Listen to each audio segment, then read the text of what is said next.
Joining me now, post 9, for his crypto outlook, among other things, is Anthony Scaramucci of Skyridge Capital. It's good to see you. Welcome back. Good to be on.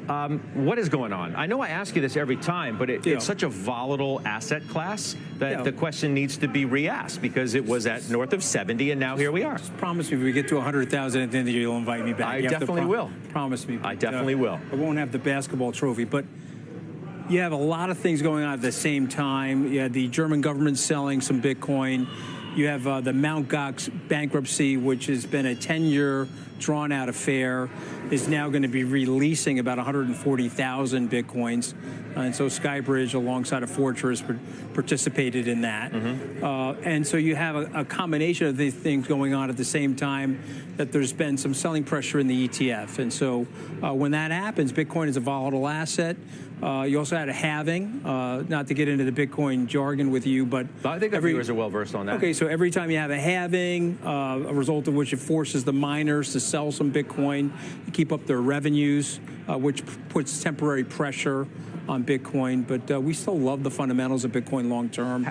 And I do think, as I said, it'll be 170,000 post-halving, but I think it can get to 100,000 by year end, but it has to chug through this slog right now. One last quick point. Sure. FTX is going to be releasing shortly $16 billion roughly of cash to investors that had their accounts at FTX.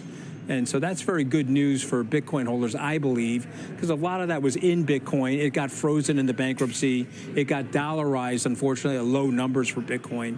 But it's going to go back to those account holders shortly, and we think a lot of that may flow into the asset. Oh, I was going to ask you that. Do you think, at least for those people, right, in their minds, there's some tarnish on the story enough that they won't want to assume the risk again in crypto because of what happened to them in the first place?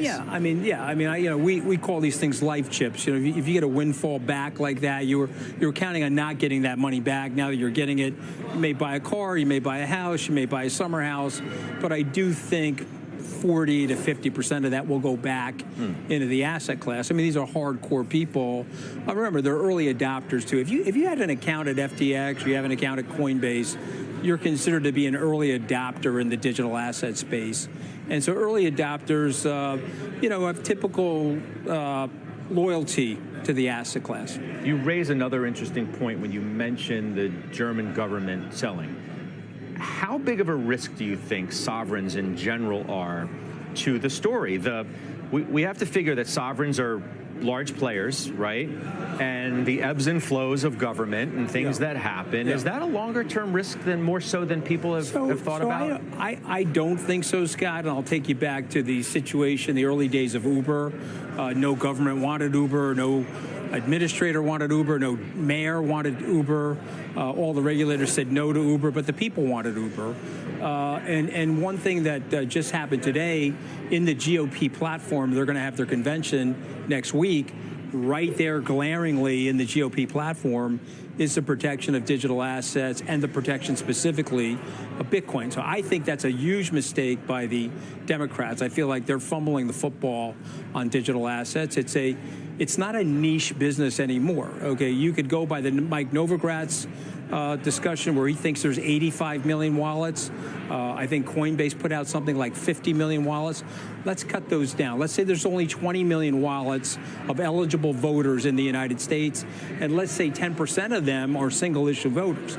We've got 2 million potential voters in a very close, very narrow election being resolved by 6 or 7 swing states that could be single-issue digital asset voters. So to me, I think it's overwhelming conclusion that this will be an acceptable long-term asset class in the United States.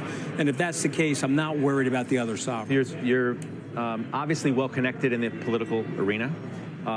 You're probably thinking about, not probably, you are, I know, thinking about some places worse than others. What many are thinking about worse than others.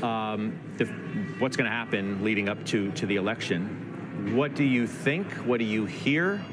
What's the story? Oh, listen, I mean, I think President Biden is obviously dug in, had a poor debate performance, but it appears like he is going to be the nominee. The swing state voting right now has former President Trump in the lead. I'm a markets guy. I know you're a markets guy. The poly markets are favoring Donald Trump right now. But these things are close elections, and there's a lot to be decided right now. You have the VP process, which will come up this week. You've got another debate on September the 10th.